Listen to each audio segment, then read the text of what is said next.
Hello and welcome everybody to a new attributed session. I'm back. We're back after the summer, and it's time to get our marketing brains wired again.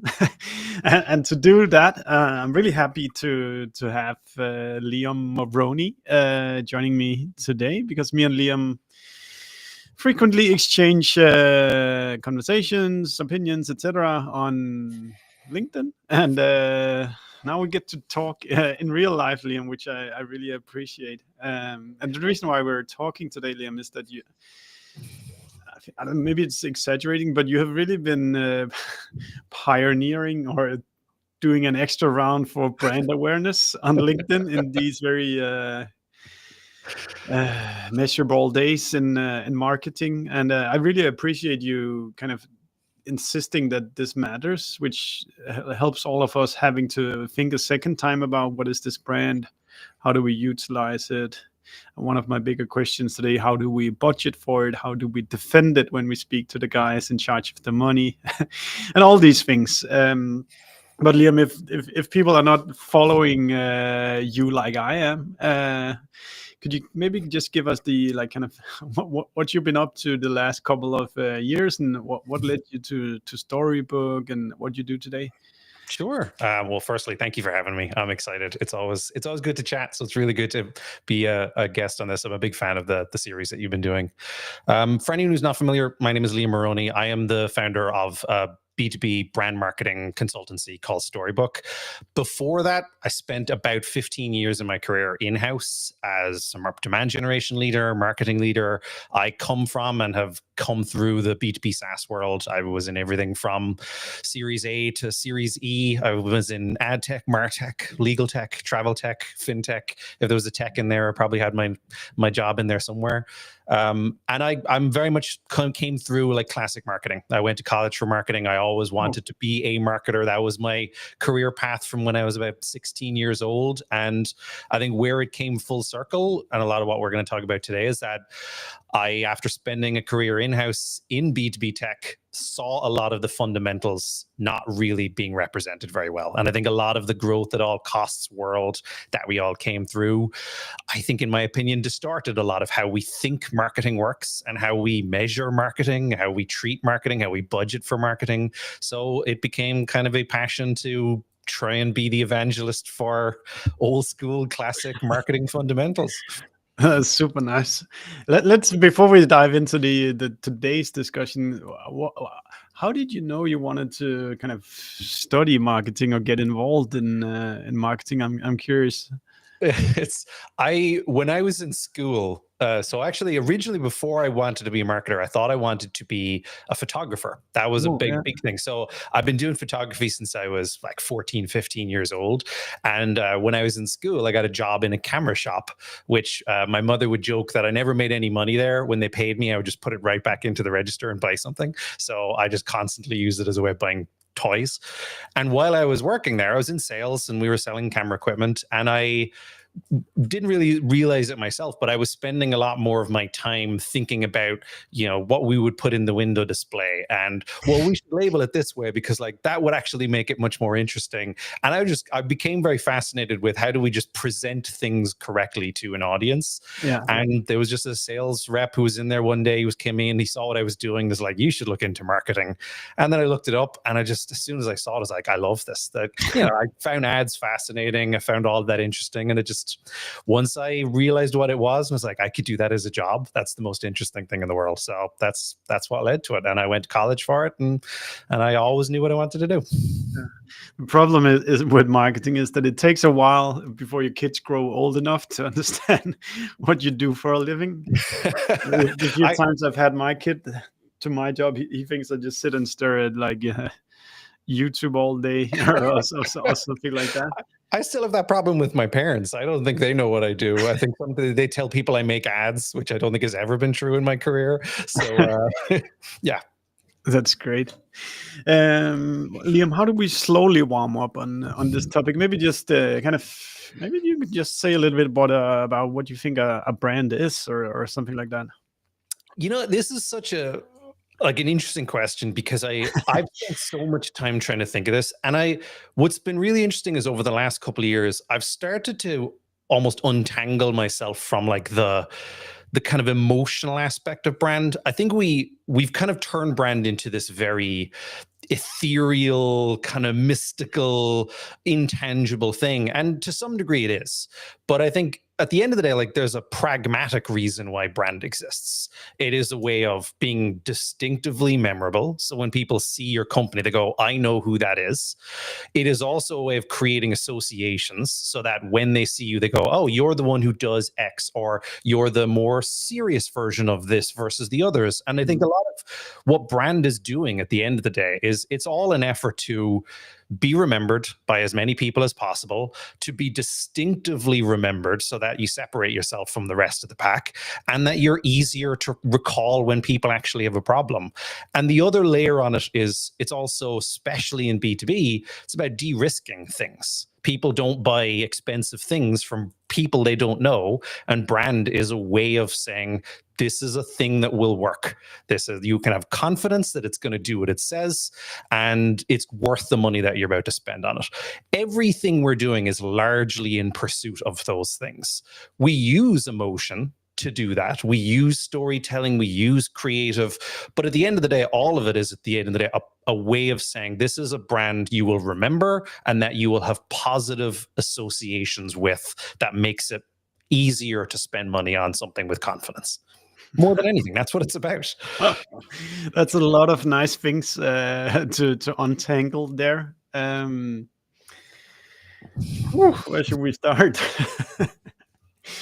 I think one of the things I have also struggled with in the brand discussion is that fact is, it has many arms and legs. What you just said there, like, is it just going wide so a lot of people sees your brand, or is it about getting the right people to see the brand, or is it like these very distinctive ads that you associate a specific word with a specific brand? Which I think is also what makes the discussion muddy a bit sometimes, because people are not agreeing about what a brand is and what a brand is not. Yeah, and this is one of those things that I think there's probably once a week I see a post on LinkedIn that has thousands of likes and it's saying something that's fundamentally incorrect. Like the common versions are things like, well, there's brand and branding, or branding versus, marketing. And you're like, it's all weirdly isolated. and demand gen is, it's an entire separate conversation in and of itself. But I think, like, we've created false divisions and this sort of isolation of things. Like, brand is a combination of things. The service you get from a company is and affects the brand. It's the real life experience of working with a company.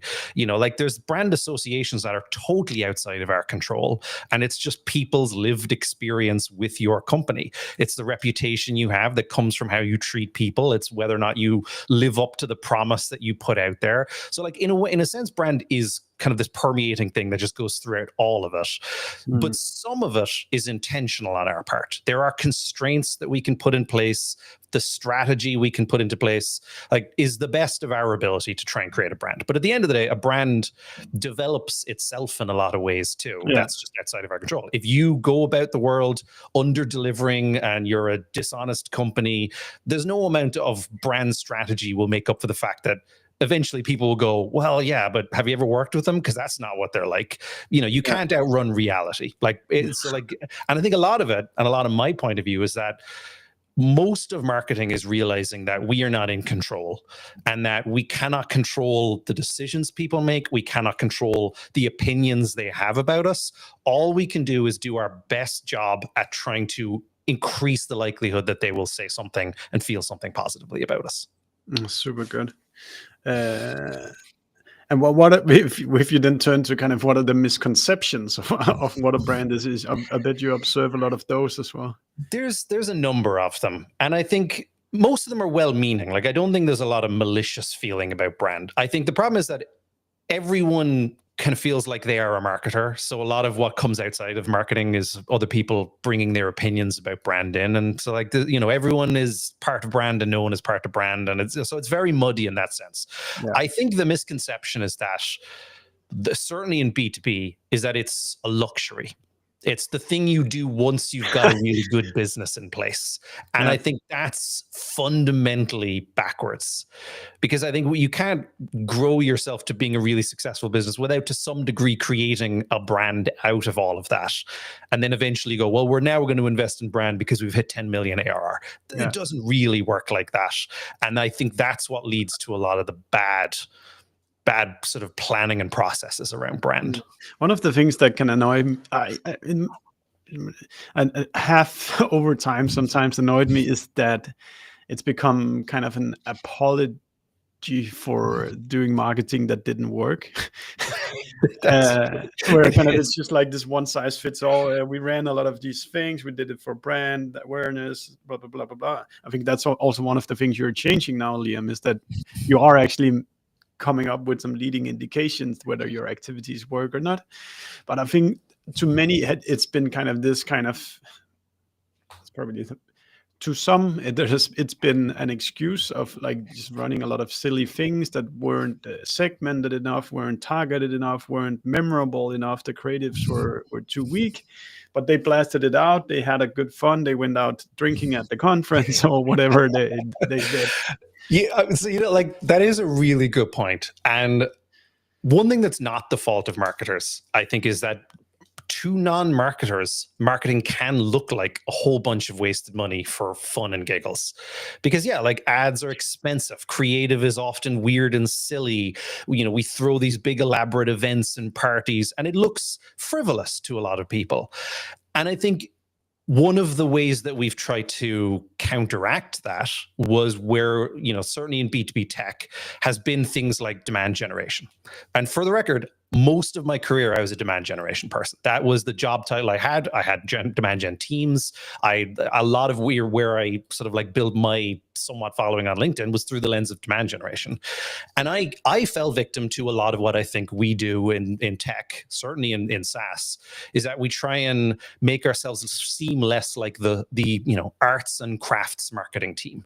We use terms like revenue marketer, or you're a demand gen marketer, and like they're well-meaning, and I was very guilty of being one of those people who would describe myself as a revenue marketer, but I would use it in almost an insulting way to non-revenue marketers. Firstly, what is a non-revenue marketer? Yeah. How can you be a marketer that's not contributing revenue?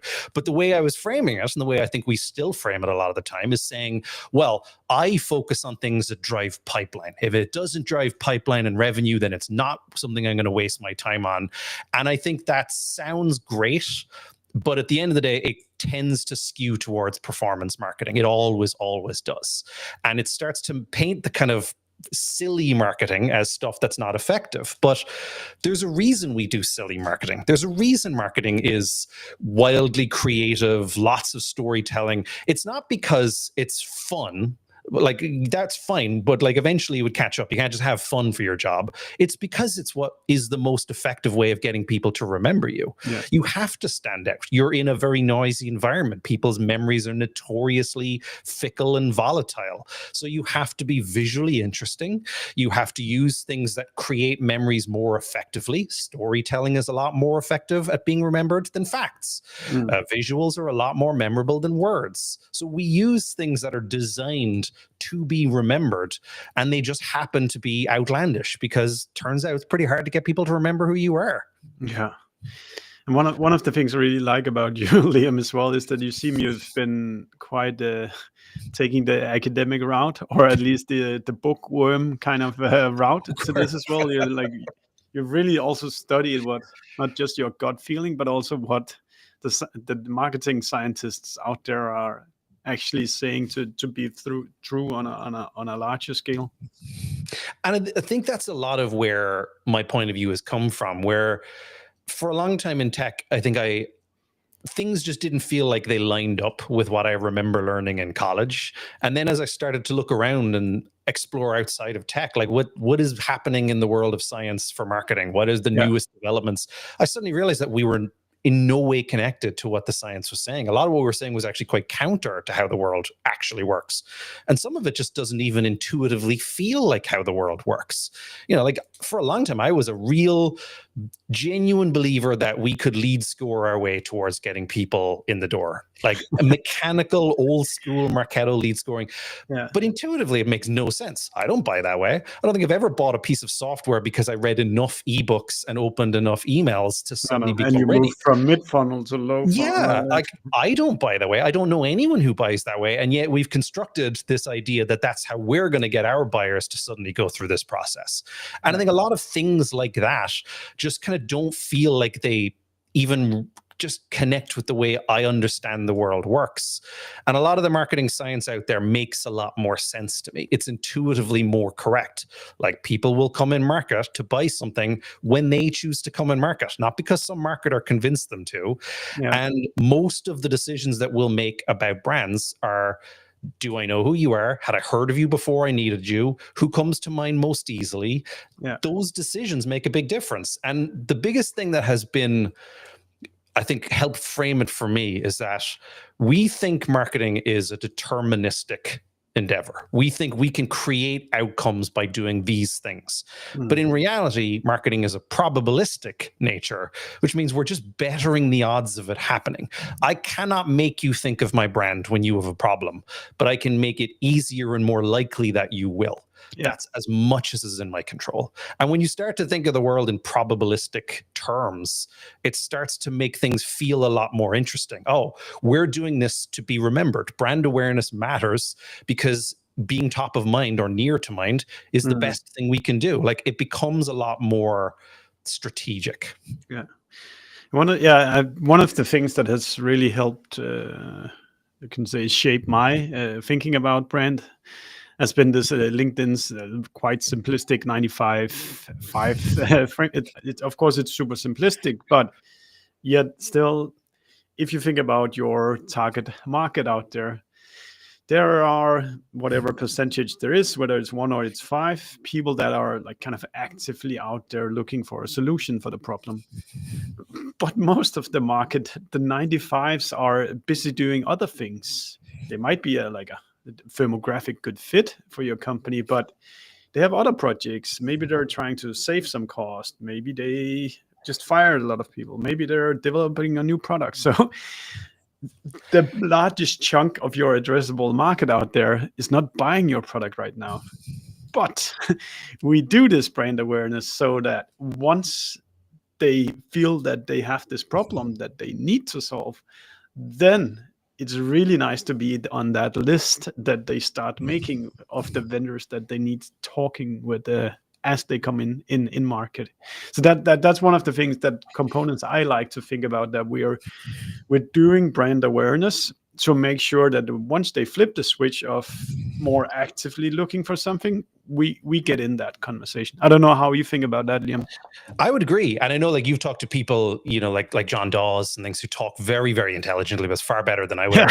Also better than me. But I think I often try and pull myself out of the kind of B2B world that we often fall into. Like, when I think about, what you call like academic or kind of like bookworm marketing, I think a lot of it is like, marketing is very similar across the board. The difference between B2B and B2C is not as clear as we make it out to be. There are differences, but I would argue that buying enterprise software has more in common with buying a car than buying a car has with buying a pair of jeans. It's not B2B and B2C. What is much more realistic is how complex is the purchase, how many people are involved in the decision to make that purchase, how frequently do you make that purchase. Like, a car is a good example of this. I think in terms of B2B often that if we do a really, really good job, we can convince you to buy this product right now. And I think a lot of that is this bad internal thinking that we have in tech, certainly, because in SaaS, we often think like, we're releasing a product that's never existed. We're disrupting the world. Everybody's a potential customer and everyone needs this. Only I was able to prove that to you. And that's a very sales mentality. Whereas you just described it perfectly. People have projects. Everyone's going about their life with all these other distractions. They have budget that's available now, or it may not be available for 2 years. Like, everyone is in a different state of flux. And if you kind of pull it out and look at something that's more like B2C, there's nothing a marketer will do that will get me to buy a car any quicker than I am planning to buy a car. If I bought a car 6 months ago, there's no amount of, takedown campaigns you can say, well, Liam, your Volkswagen is terrible, you should go and buy it. It's like, no, that's just not how anything works. Yeah. Whereas what's more realistic is I know when I'm going to buy it, and it's when I can, and I am making a long-term plan. I am doing a lot of research well ahead of when I'm ready to. And then eventually when I do, the odds are most of my decision is probably already made up based on things I was thinking about long before I came in market to buy. And that's ultimately what brand is and what brand awareness is. Like you said, it's getting to be the brand that was one of the short list before they came in, because all of the buyer research would say about 80% or so of the time, they already knew who they were going to go with. And about 90% of the time, one of those vendors will be the one that they will go with. It's rare that people buy outside of their consideration set. That's crazy. If we were to kind of do the, let's maybe try to kind of create some pillars for people to kind of think about in their business as they're running it. What are kind of the like textbook things that you kind of, instead of, you need to take from being very fluffy to actually be some particular assets, some particular strategies that you need to get in place in order to actually create this brand that we're talking about? Yeah.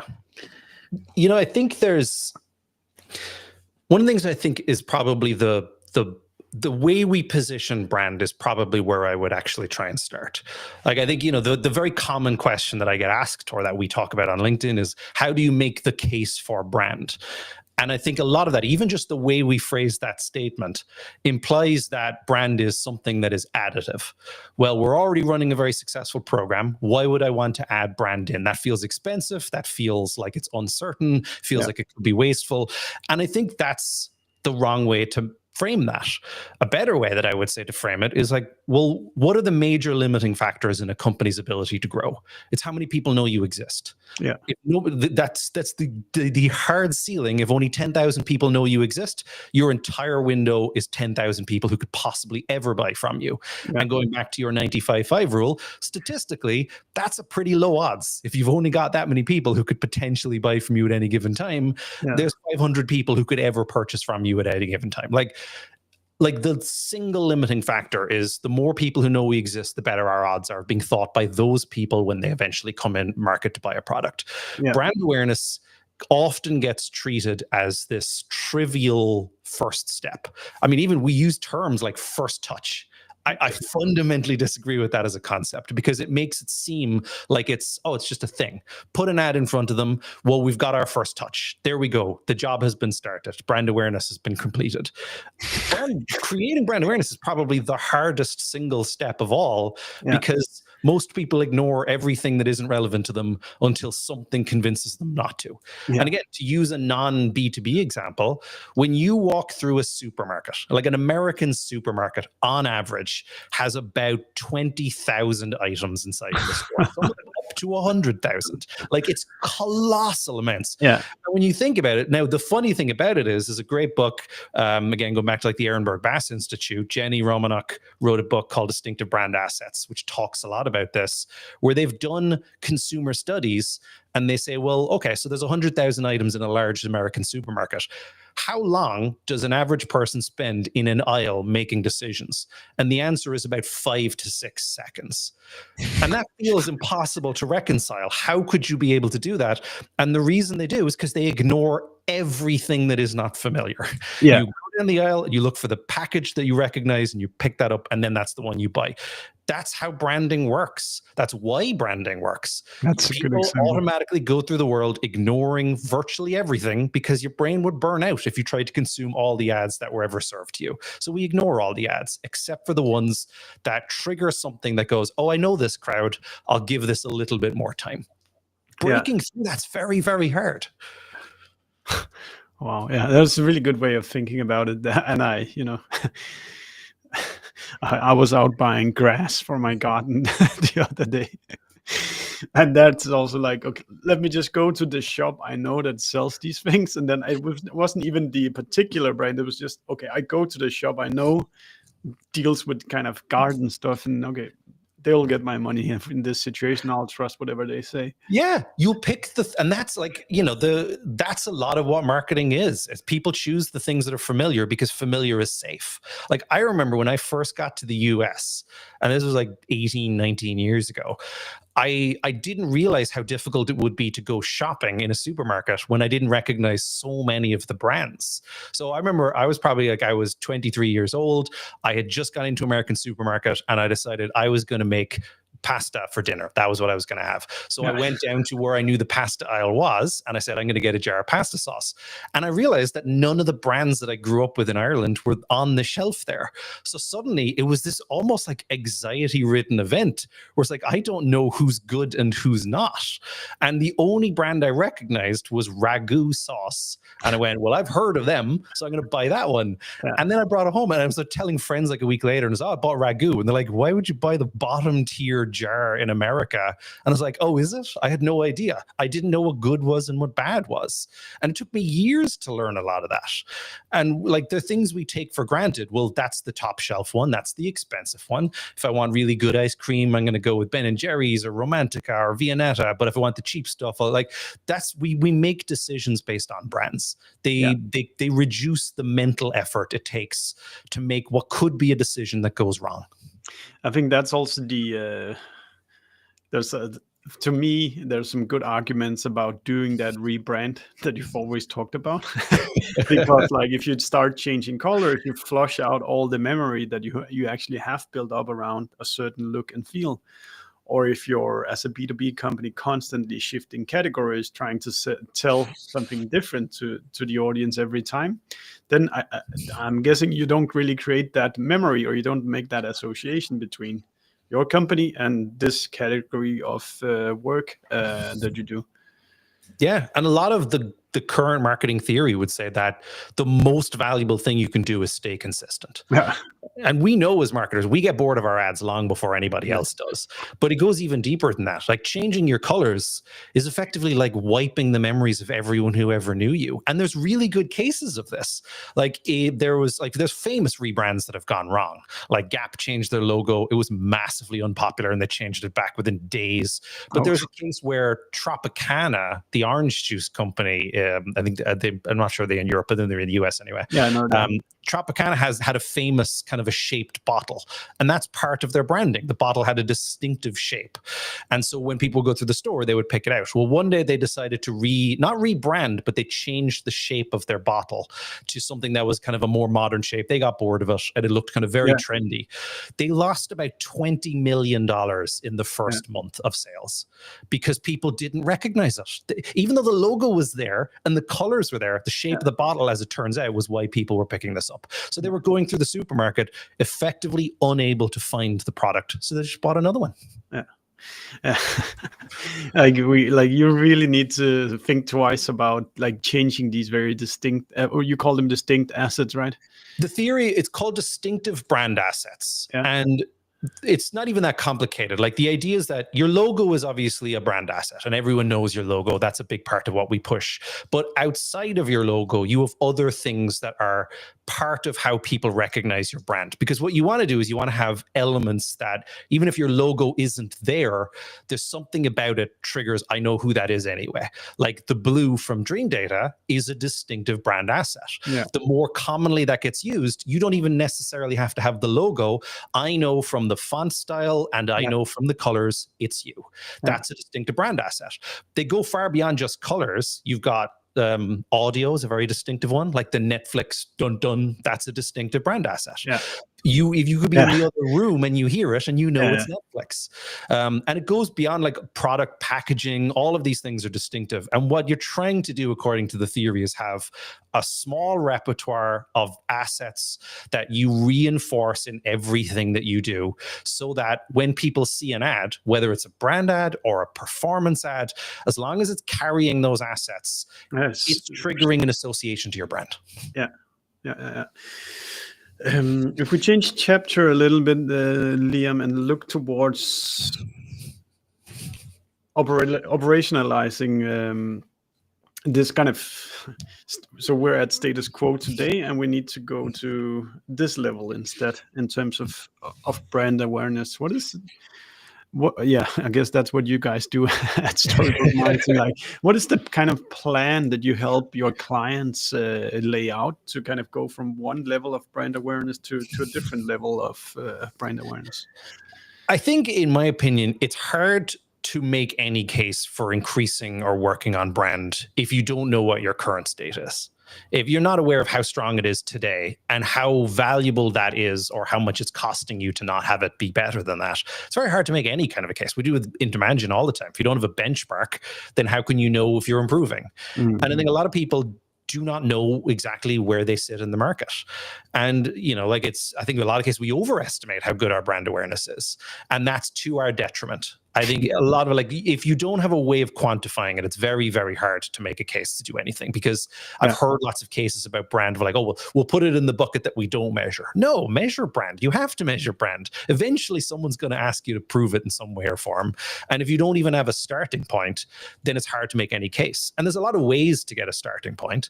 Like, you can literally survey people and say, hey, have you heard of this brand? How many of them have? How many of them have not? But the version that I like, and the reason that I gravitate towards things like search data, is because it's very accessible. Survey data can be expensive and it can be slow, whereas there are things you can do that are very easy to start with. Like, branded search is a very simple proxy for how many people are actually making an effort to seek out your brand. How many people are Googling you? How many people are trying to find you?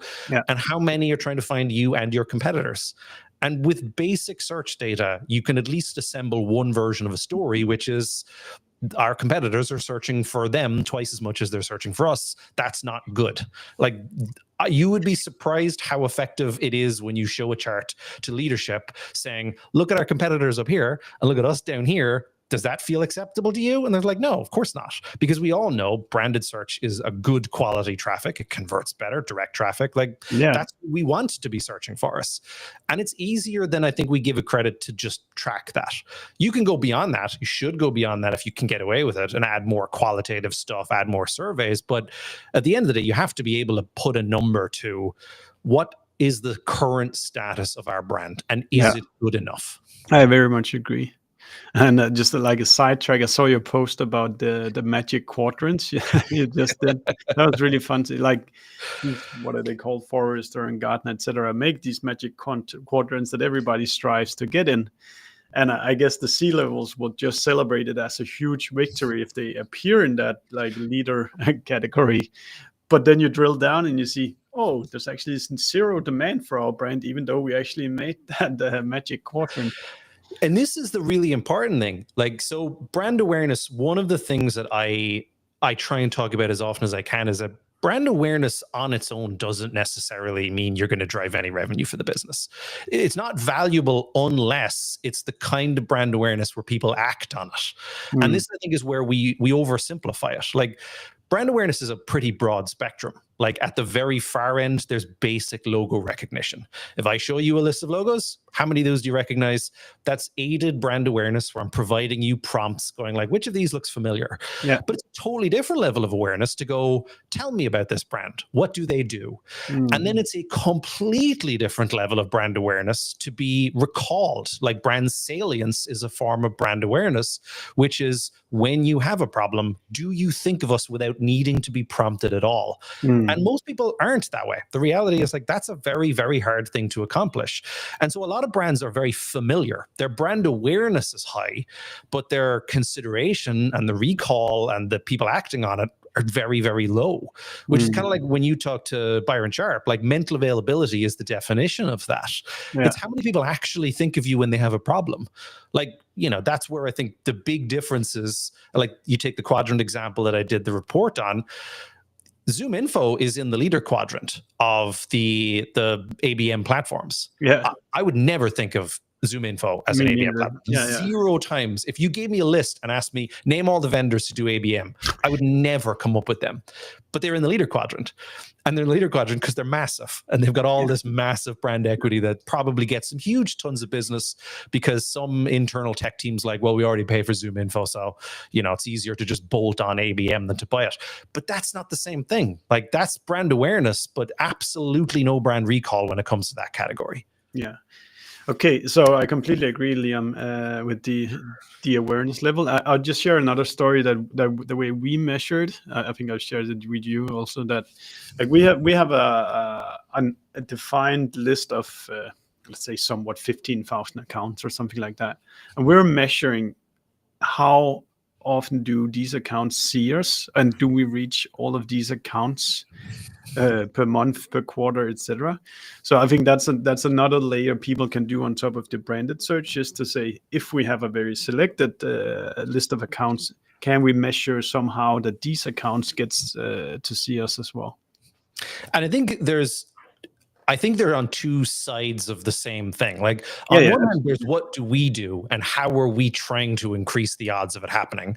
And the best thing you can do is be able to say that, well, all these ad people have been served ads. We are continuing to serve them ads. If they're engaging with the ads, you've got at least another layer of quality onto that, saying, well, it wasn't just an impression. It was an impression that actually seemed to have been consumed to some degree. And like, that's the inputs. That's all the work we're able to do to try and change it. The outputs are whether or not any of them remember any of the things that you put in front of them. And I think there's two ways of looking at it. There's, when it comes to brand awareness, you can either ask people or you can watch what they do. And I think both are valuable. The problem with asking people is, there's a famous David Ogilvy quote, which is the problem with market research, is that people don't think what they feel, they don't say what they think, and they don't do what they say. Just because people goes, I would definitely consider this product if you were to sell it to me. Sure, let's see what happens when we actually do that. So the other layer is like, you can ask people, but you should also monitor whether or not they actually do the things that they said that they were going to do. And that's why I like things like branded search, because there's no reason someone Googles your brand unless it's in their head and they've got some level of curiosity about it. So like, once you assemble all of it, you end up having the inputs. Here's all the stuff that we're doing. These people have been served ads. We're confident that the ads have reached them and they seem to be engaging with them. Then there's an output, which is, are they actually more aware of you than they were? And then there's an action element, which is, are they actually acting on that awareness when it seems to matter? That's relatively simplified, but that's it. That's the whole game. Yeah. I really like to think about leading and lacking metrics. And like, step one is try showing them some ads to do whatever activity. Step two, are they actually starting to search for you? Step three, are they starting to book demos? Step four, do they enter the sales pipeline? Step five, do they actually sign a contract? So I think it's really good to set up this kind of, hate to say it, funnel metrics for your B2B marketing, that if we press more in one of these activities, does it then kind of the waterfall continue? Yeah. And the one difference, I think, is that it's a valuable, let's call it a funnel, if you like, good in that. Whatever, as long as you realize that getting awareness and creating awareness is the objective. It's not the first step and now we need to convert them. Like, that happens independently. The goal is to get as many people as you possibly can who are ideal fit customers for you to know who you are, and then to maintain that indefinitely. That's the goal, because essentially brand awareness is the conditions you're creating that set all of your demand gen and performance stuff up for success. The more people who know you and the longer you continue to maintain those memories, the more likely that when people come in market, they're going to think of you, or they're going to respond to your demand gen efforts better. It's conditions. You're just setting up the conditions for success. If we go back to the, like, we need to know where we are today, and that I completely buy. Then what are the operations? What are the tangible things that you help your clients then go do as they try to go from point A to point B in brand awareness? I think what's been really interesting to me is that when you start to think about brand awareness as a goal to accomplish, like, I want to increase the amount of awareness in the market, it starts to open up the door very differently to the kinds of marketing that you would do to accomplish that. Because I think we think in terms of hyper measurable, hyper conversion type things. Everything should be clickable, it should be attributable, it should have a UTM attached to it. But if you're thinking about how do I create the most reach, you would look at channels that you would never look at through a demand gen lens. Like billboards, out of home, I mean, hell, like the Times Square ads that you've put up, like that is the least attributable form of marketing that you could have. However, from a reach point of view, as long as the audience, the right audience sees it, it's a very, very low cost, high reach channel. CTV is very high reach. Direct mail is extremely potent at creating strong brand awareness with people because it's a memory that lasts when you physically touch something.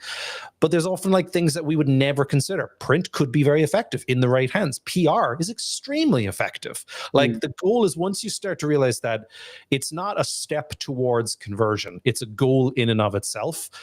The goal of brand awareness and the goal of brand marketing is to reach the largest proportion of people you possibly can and create as much awareness and durable memories in as many people as you can connected to the category. And very, very targeted ads don't accomplish that. Yeah. No, completely. I completely agree. Let's just double down on. So we when we talk, we assume we don't say all the people in the world. We're still not trying to kind of boil the ocean here. It's about what is it that Byron Sharp calls it? Like, is it category buyers that is the right term? Yeah, category. Yeah, like you only want people who really conceivably could buy your product. Like otherwise, there's no real value, or at least there's very, very significantly lower value in that. Yeah. So as you select the venues you go down for raising awareness, then like do remember that it's not everybody in the world who can buy your product. So like you have to kind of select activities that are somewhat hitting the atmosphere of your category buyers. Sure. Like a Super Bowl ad is probably not advised for any B2B tech company because it's just so much more reach. Unless you like, there's a point at which brand fame is very valuable, but you're already at a certain level of success before that tends to be something you need to worry too much about. I think I've seen multiple Gary Vaynerchuk videos where he says that it's still one of the most undervalued assets out there. You know, like there's when you talk about like the category buyers, one thing that I think we do often get wrong is that when it comes to B2B specifically, it's better known, like if you over target and you only serve ads to the people who are going to be the champions in your sales process or the executive buyers, you end up missing all of the other people. Where brand fame is valuable because if you come into a conversation and the CFO has heard of the product that you're pitching, that's going to be to your benefit. So like there is actually a good argument that spilling your brand awareness outside of a very exact group of people can also be valuable. There's a point at which it's totally irrelevant. You don't need, 10-year-olds to know who your brand is, but it's going to be valuable for other members of an organization to know. So like there's a point of diminishing returns with very targeted advertising. And I think we get way too specific with this, where when you talk about like ideal fit, we often index not just towards this is firmographically and demographically the right kind of person. They also have intense signals that show that they're in market to buy. If you get down to that level, you're ignoring the vast majority of your future buyers. Yeah. I think we put out some benchmarks this year. We had the buying committee on the closed won deals of our customers were like something like 7 people. And they're not all marketers. Maybe it's the CEO who's signing the contract or the CFO, as you just said. So be careful about be specific, but not too narrow about how your marketing hits. But Liam, the unavoidable question. So you just mentioned the CFO, and I think all of us who love to do marketing, we would also love to be able to give a good rational explanation to the CFO of kind of how much budget do we allocate and what are the things you will get in return if you give me this budget. And I know you've had this question a million times, so I'm just really curious to hear it again. What's the current pitch for brand awareness?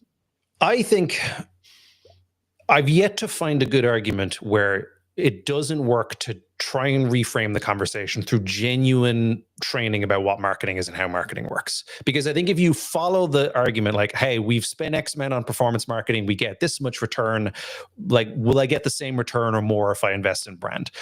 That's typically how the argument comes up, but it's also not correct because you're assuming that one is in competition with the other, and they are not. It is not brand versus demand. It never ever has been. They're both part of this very complex, interdependent series of tactics. Like, to me, I think the arguments that I found these to be far more valuable than I think a lot of people appreciate. I think we have this belief that CFOs and finance people are these really rigid, difficult people to work with. They're really not. They want to invest in marketing. Good finance people will tell you, tell me how I can help set this up. I just need to know with some confidence that there's a strategy behind how you're going to do it. And I think when you position it in terms of, if we only invest in performance marketing, there is a hard upper limit on how much we can grow with it. We will plateau because we have reached the maximum amount of people who possibly know us, or worse than that, you're only targeting the people who may actually buy from a brand that they've never heard of. You're basically trying to live in this tiny pocket. And brand awareness is the leverage that gets you out of that. It is far more valuable to be able to target people in a much broader pool of people. And so, like, the reason to invest in brand is not this additive value. It's not, well, we'll be great if we only invest in performance marketing. Brand will like put a cherry on top. No, brand is the sort of, it's almost the how you get out of the small fish pond into the bigger one, because once you get on a consideration set, once you're an established category typical buyer that finds its way onto everyone's RFP, you're in a different order of success altogether. Otherwise, it's why small brands stay small. I have a good answer. I was also like, as you were talking, Liam, I was also like picturing a buyer journey in my head. And like, if you only advertise once the kind of in-market behavior is displayed, it's like being like 90 days late to the party, because the others have been making their arguments for 90 days. And now you come at the last minute and say, hey, you should also talk to us. And even longer than that, like the 6 Sense buyer research tells a very, very bleak picture if you're not investing in brand. And, you know, like the picture basically goes, when people come in market, there is about 80% of the time where they already know who they were going to go with. And most of the time, those people will pick one of those brands. So there is an argument that there's sort of 20% of the time where people are open to a brand they've never heard of. That's generally where people who are hyper-performance marketing focused tend to win. You're getting in with people who are very price sensitive, and you discount yourself and you show up and you're like, hey, we'll give you like a free trial and we'll throw in all this stuff. Yeah, you can definitely win, but if you're only ever limited to this sort of 10 to 20% of the market who are willing to go for someone who showed up 10 minutes before they were about to pay for something and offered something better, like, okay, like there's a limit to how big you can realistically get. What you want to do is win in that other big pocket where most of the time they're already familiar with the brands. They've been familiar with the brand for a long time. Like, in fact, a lot of the buyer research in the B2B stuff is quite bleak. Kerry Cunningham talks about this all the time, where they find that in a lot of the B2B buying, people who are buying have bought from the category multiple times before. Most of them are not brand new, immature, like, unaware buyers. They've already bought 2 or 3 times in their career. Like, they're going to buy from brands they know. They're not going to buy from brands they've never heard of. No. So brand awareness, it's the ticket to the party. Like, the funny thing is, almost every CEO in tech appreciates that being in the quadrant is a cost of doing business. You just have to. They don't like spending the money on Gartner or on Forrester. Nobody enjoys spending that. It's quite exorbitant. It feels a little bit like a shakedown at times. But you have to do it, because if you're not in there, then you're going to basically get kicked out. You won't make it through the procurement trap of a big upmarket company if you're not in the quadrant. It's like the ticket.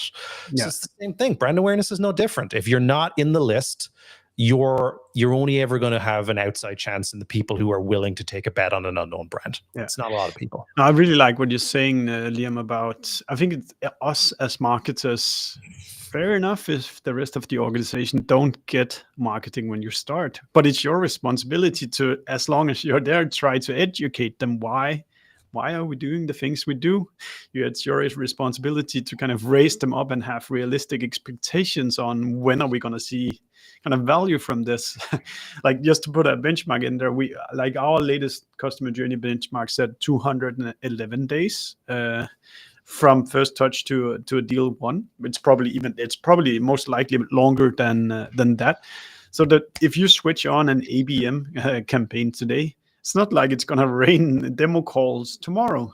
It's going to take time for these people to get acquainted with your brand, see it 2, 3, 4 times, start to recognize what you do, start to associate the pains and the solutions that you have available. So do speak proactively with the decision makers in your organization if you expect them to give you money to spend. Yeah. And I think, your point about it being our job to educate on marketing, I fundamentally agree with this. And I think a really good example, I heard a really good speech one time. It was from Colin Fleming, who he's now at, I believe, ServiceNow. He was the SVP marketing at Salesforce. And he was at Salesforce when they brought in the mascots that Salesforce uses. Like they have, Astro, and they've got like the Einstein, all those like cutesy characters that are all part of the Salesforce. If you ever go to Dreamforce. And that whole thing came about because Salesforce was working with the Ehrenberg Bass Institute.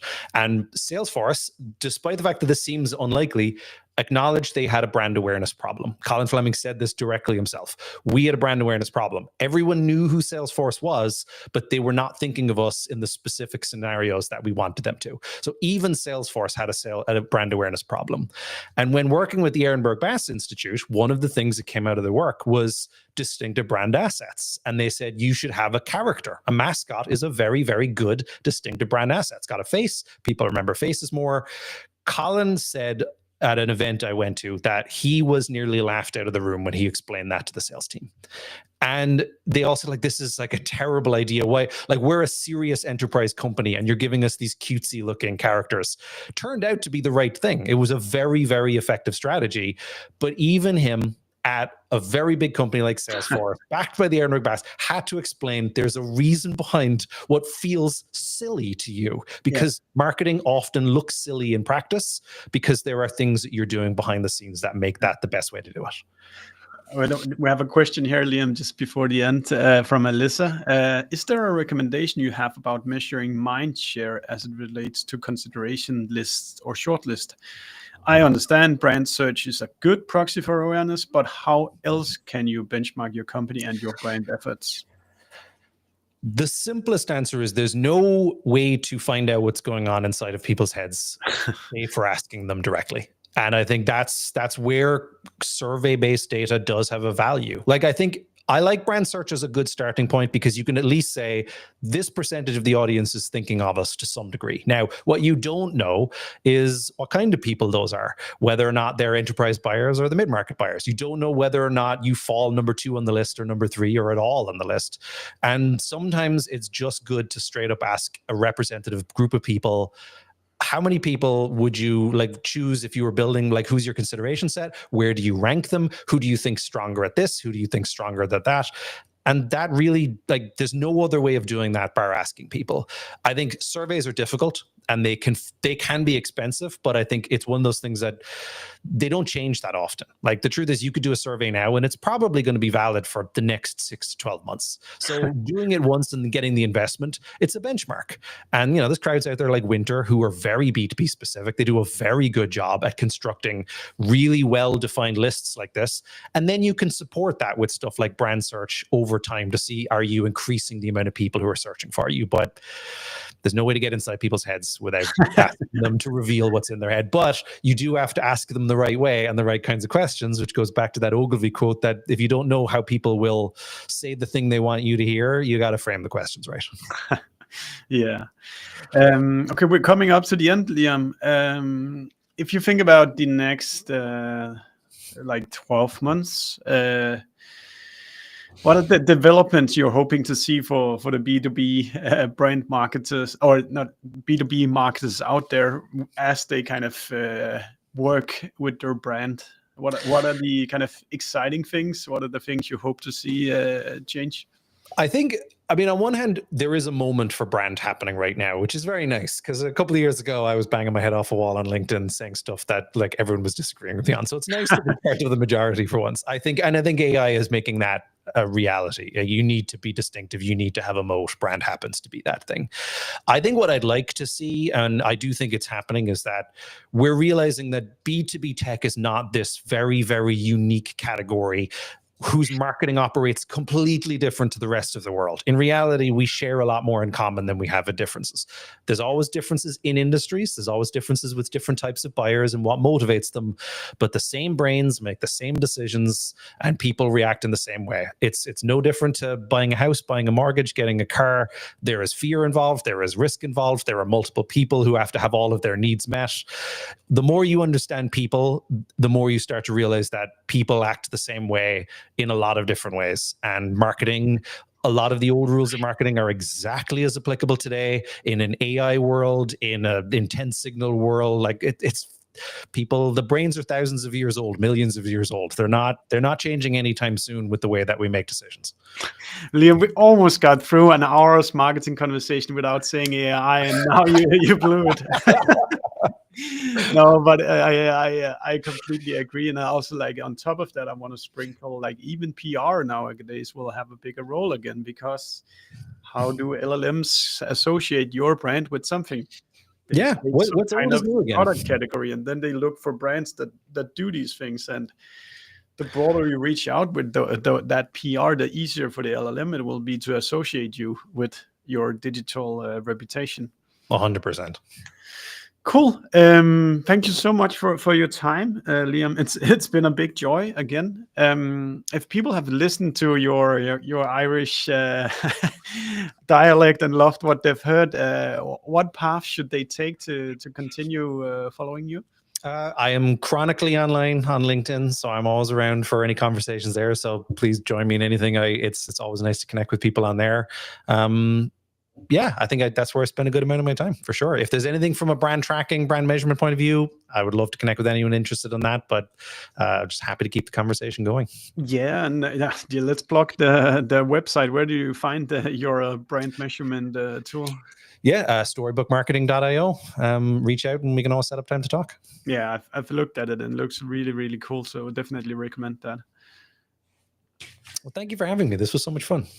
That's great. Everybody, thank you so much for spending the time with Liam and I. If you listen to this, please do go hit subscribe as well to where you listen to the podcast, because then you'll get many more B2B conversations like this, and we will be really happy. All right.